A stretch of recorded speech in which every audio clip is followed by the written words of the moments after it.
Hello, welcome to another episode of Khalism, where I am your host Khalid Omari, and this podcast is a recitation of chosen excerpts from my journals over the years.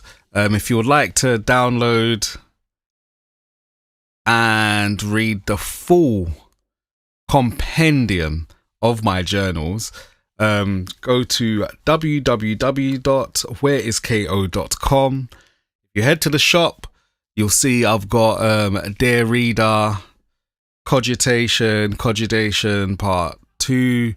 I've got Allegorically Speaking, Catharsis on there. And I've put my dissertation up there as well, because, I guess the dissertation era was pretty much where a lot of this stuff started from. So, without further ado, this journal that I'm reading from was written on the 21st of August 2017, and is entitled Growing My Hair, because literally this was when my hair was starting to get a bit longer and stay the course. The group project I was working on, so when I started growing my hair, was like long in the past, so it wasn't coming out at this point. And I had just gone into a rabbit hole of just creating.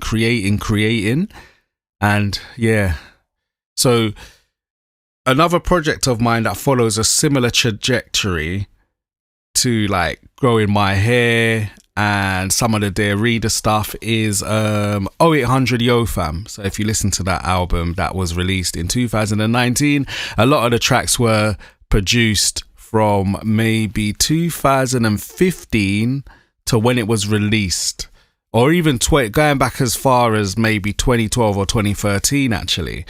So have a listen to that as well, and you can find that on all of your digital streaming platforms. You can find it on Bandcamp, and that you can also find on the website. And there are a few deep dives that I do as well into different songs and productions on there as well. Without further ado, here is Growing My Hair, that was written on the 21st of August 2017. December last year, I had decided that I was not going to cut my hair until a collaborative project was released. The intended release date was April 2017, but was subsequently pushed back further and further.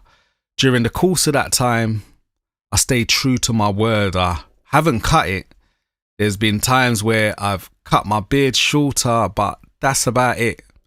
I really don't have an end goal, but I feel as though I'm never going to cut it. My hair doesn't define me in the slightest, but it certainly is the stylistic piece I admit missing.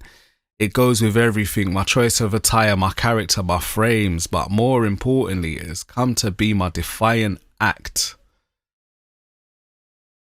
against societal norms.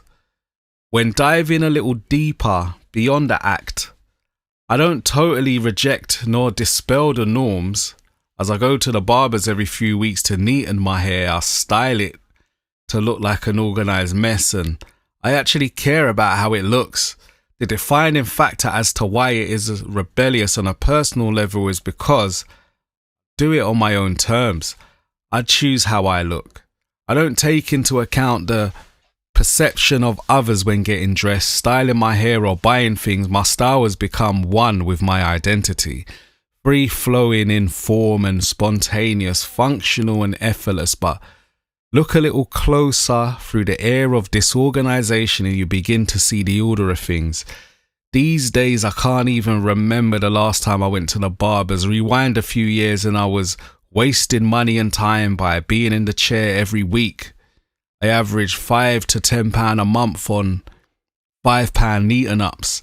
The rest of the time I'm roaming with unkept but lightly styled hair without a thought or to what I'm doing further down the line. People ask what I'm going to do with it and whether I'll grow locks, but I like it the way it is now. I don't wish to commit to anything. I just want to keep it free form and lightly twisted. Apparently hair is an extension of your nervous system. Some say it makes you more aware, and according to Aboriginal Americans, it makes you a better hunter. I'm not sure about all the elaborate details, but I know that since my hair has grown and continues to grow, I've become a better person. My personal, professional, spiritual and creative growth has followed the same trajectory. Once I stopped caring about society's rules and preconceived notions of how to align with the norms and fall in line, I began to blossom exponentially.